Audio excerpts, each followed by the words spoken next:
On va maintenant voir comment on fait pour résoudre l'équation de la courbe de remous dans l'exemple considéré avec MATLAB. Alors MATLAB a un esprit un peu différent de Mathematica. Mathematica à l'origine était fait pour faire du calcul analytique en restant le plus proche possible des techniques que les humains emploient quand ils doivent résoudre analytiquement des problèmes. Donc la notation mathématique essaye d'être la plus proche possible de ce que vous feriez si vous deviez résoudre une équation différentielle. MATLAB, lui, a un autre point de vue, c'est une autre approche qui est beaucoup plus numérique. Et donc, on va se servir essentiellement d'approximation. Donc une fonction, quand elle est approximée, lorsqu'elle est discrétisée, c'est une série de points. Donc MATLAB, en fait, ne sait traiter bien, correctement, enfin initialement, que des tableaux, des listes de valeurs. Donc les logiques sont un peu différentes. Alors comme précédemment, on va donc définir les paramètres du problème, donc les paramètres généraux, la gravité, le débit par unité de largeur, le coefficient de Chézy, la pente dans le bief 1, la hauteur initiale, la longueur du bief 1, et donc idem pour le bief 2, donc j'évalue ça par section. Ensuite, donc, je vais calculer la hauteur normale dans le bief 1, le nombre de fraudes associé à cette hauteur normale-là, la hauteur critique. Alors la hauteur critique sera toujours égale, puisqu'on a, malgré le changement de pente, puisqu'on a ici une caractéristique géométrique du canal qui est strictement identique. Donc pour un débit donné, la hauteur critique sera partout la même, quelle que soit la pente. Et le nombre de fraudes ici, qui serait le nombre de fraudes associé donc à la pente, à l'ouverture de la vanne, donc en x égale 0. Là, c'est la même chose pour le bief 2. Je ne répète pas donc la hauteur critique, puisque ça sera hc2 sera égal à hc1. Et puis, donc ici, je vais résoudre l'équation de la courbe de remous, donc qui sera appelée aussi ici équation de Bess. Cette équation de Bess, ici, elle est définie, dans mon script, elle est définie un peu plus bas. Donc, c'est une notation également assez proche de celle des notes de cours. Les paramètres dont j'ai besoin sont indiqués ici sous forme de paramètres. Donc, voilà, je suis là.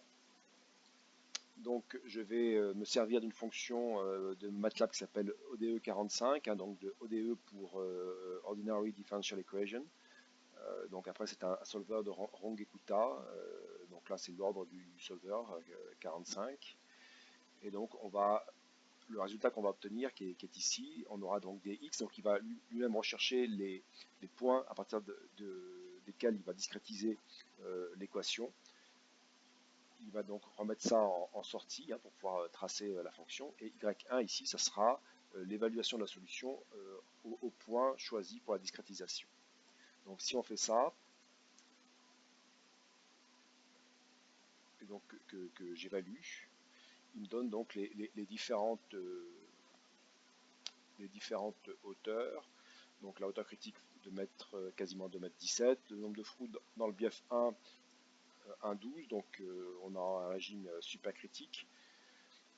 Le nombre de fraudes dans le bief 2, ça sera subcritique. Donc s'il y a une branche subcritique, on va voir qu'il existe une branche subcritique. Donc on aura une transition entre un régime supercritique et un régime subcritique. Donc on va avoir un ressaut qui se forme.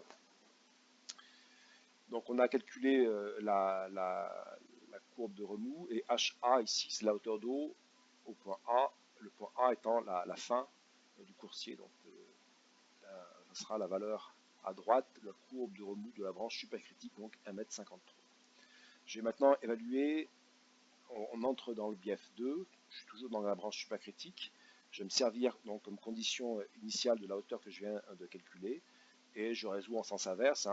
Je résous dans le sens normal, je veux dire. Donc je pars de ce point XA, donc à 10 mètres, et puis j'intègre de la gauche vers la droite. Donc je fournis les paramètres, et je vais tracer les deux courbes, donc la branche dans le bief 1 et la branche supercritique dans le bief 2. Donc quand je fais ça, donc j'ai dans le bief 1, je vais agrandir.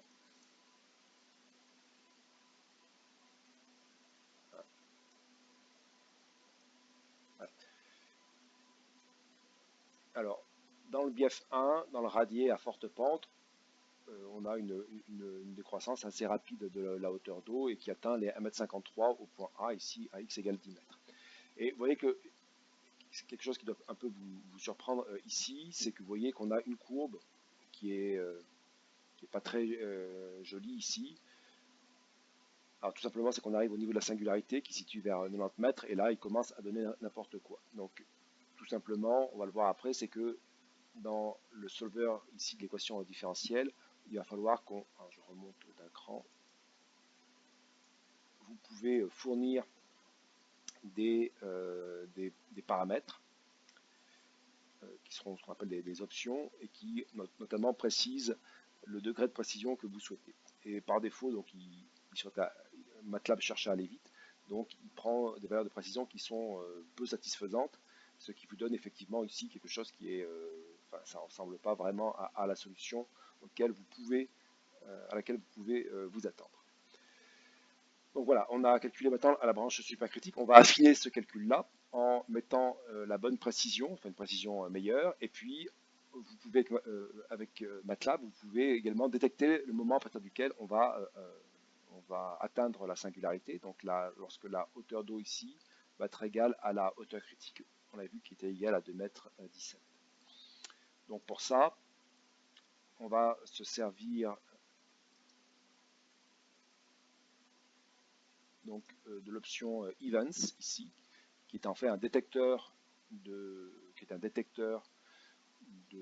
événement particulier. Cet événement particulier, ça sera une fonction que j'appelle la fonction critique et donc il va arrêter la résolution de l'équation différentielle lorsque la hauteur sera égale à la hauteur critique.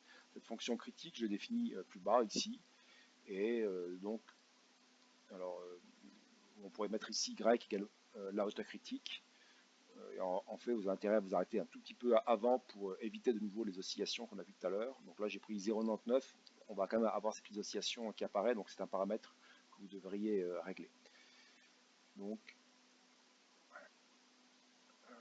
j'étais là. Donc, quand on évalue ça, voilà, ça me donne. Donc, c'est un peu plus joli que ce qu'on avait tout à l'heure. Hein, c'est un peu plus. Mais, donc là, sur ce diagramme-là, j'ai mis les deux courbes, hein, ici.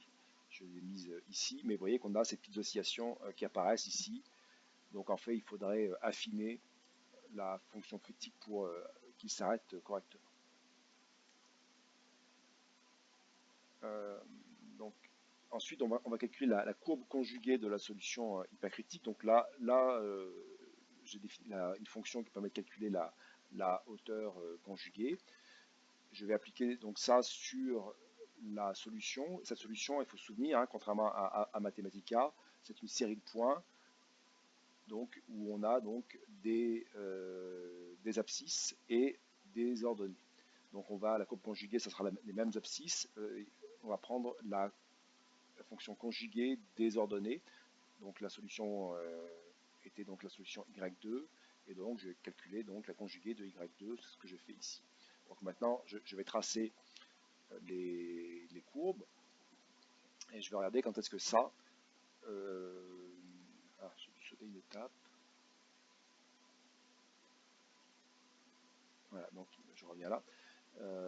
Donc d'abord, il faut calculer la solution de la branche subcritique, donc en partant du seuil au point B à x égale 1000 mètres et en intégrant cette fois-ci de la droite vers la gauche, donc dans le sens rétrograde. Donc d'abord, il faut calculer la hauteur d'eau au-dessus du seuil. Là, il faut faire extrêmement attention à la hauteur, hein, que vous prenez et vérifier que la solution que vous obtenez, c'est bien la bonne solution physique. On avait vu tout à l'heure avec Mathematica qu'il y avait deux solutions à cette équation-là. Donc il faut être extrêmement prudent avec MATLAB. Il va vous donner la première solution qu'il trouve. Donc ensuite, comme précédemment, hein, on intègre l'équation. Donc ici, vous pouvez toujours intégrer après avec un détecteur de mouvement ici. Ça ne changera strictement rien vu que vous n'aurez pas la hauteur critique. Donc si je fais ça, il me calcule donc cette branche subcritique en partant du seuil en x égale 1000 mètres avec une hauteur d'eau qui vient de calculer, donc qui est 3,28 m. Donc on part de 3,28 m et puis on intègre comme ça de la droite vers la gauche et voilà, en 0 on devrait avoir un peu plus de 27 points. Donc maintenant on va calculer l'intersection de cette courbe ici en rouge avec par exemple la conjuguée de la courbe en bleu ici. Donc je vais calculer la courbe conjuguée ici et je vais prendre l'intersection avec la courbe rouge.